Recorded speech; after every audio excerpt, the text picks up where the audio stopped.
हाय दोस्तों, आपका स्वागत है हमारे इस YouTube चैनल में। आज हम लेके आए हैं एक नई प्रेरणादायक कहानी जिसका नाम है घड़ी की सुइयाँ। एक बार रामू अपने छोटे से कमरे में गहरी नींद में सोया हुआ था। कमरे के शांत वातावरण में केवल घड़ी की टिक टिक की आवाज़ गूंज रही थी। टेबल पर रखी घड़ी की बड़ी सुई जैसे ही छोटी सुई से आकर मिली। उसने पूछा, अरे कैसी हो छोटी सुई? तो उसने जवाब दिया, ठीक हूँ बहन, तुम कैसी हो? अंगड़ाई लेकर छोटी सुई बोली, मैं तो चलते चलते तंग आ गई हूँ। एक पल के लिए भी मुझे आराम नहीं मिलता है।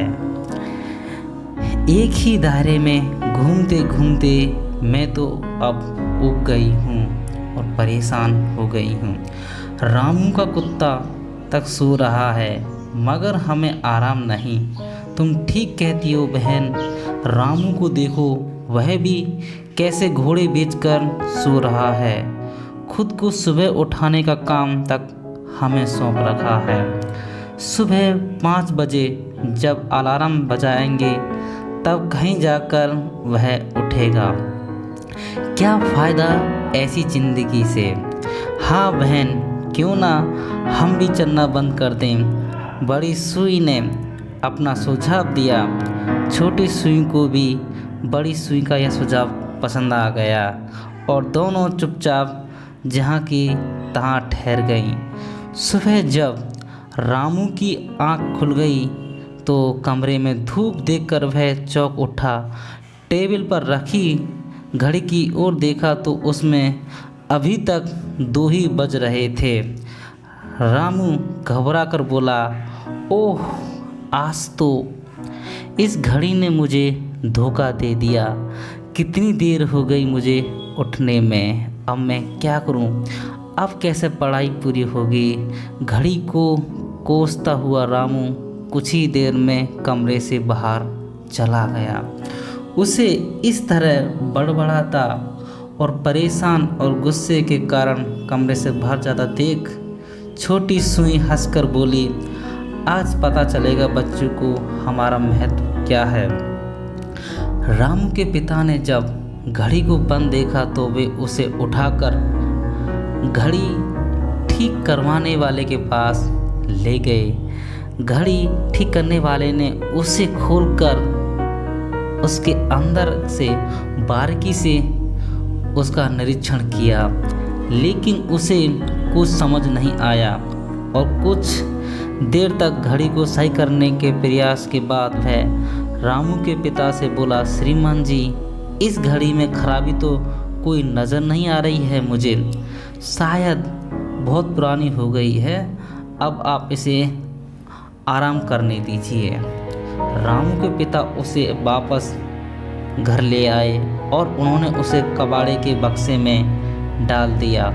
फिर उन्होंने बक्से को बंद कर दिया और बाहर आ गए। बक्से में अन्य टूटी फूटी खराब चीज़ें पड़ी हुई थी। बक्सा बंद होते ही छोटी सुई घबरा गई।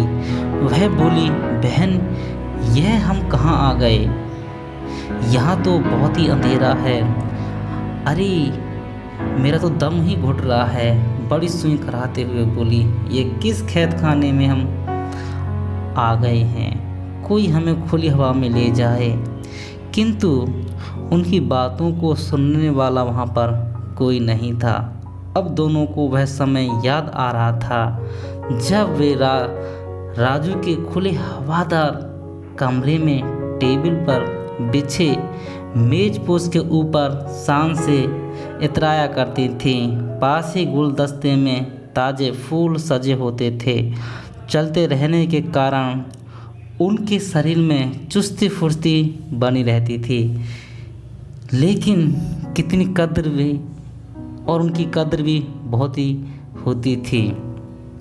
रामू बड़े प्यार से अपने रुमाल से घड़ी साफ किया करता था। अब दोनों सुइयां टिक टिक करके चलने लगती थीं, क्योंकि उन्हें पता चल गया था कि कुछ ना करने से बेहतर है कुछ करते रहना चाहिए। निकम्मों और आलसियों को दुनिया में कोई काम नहीं है।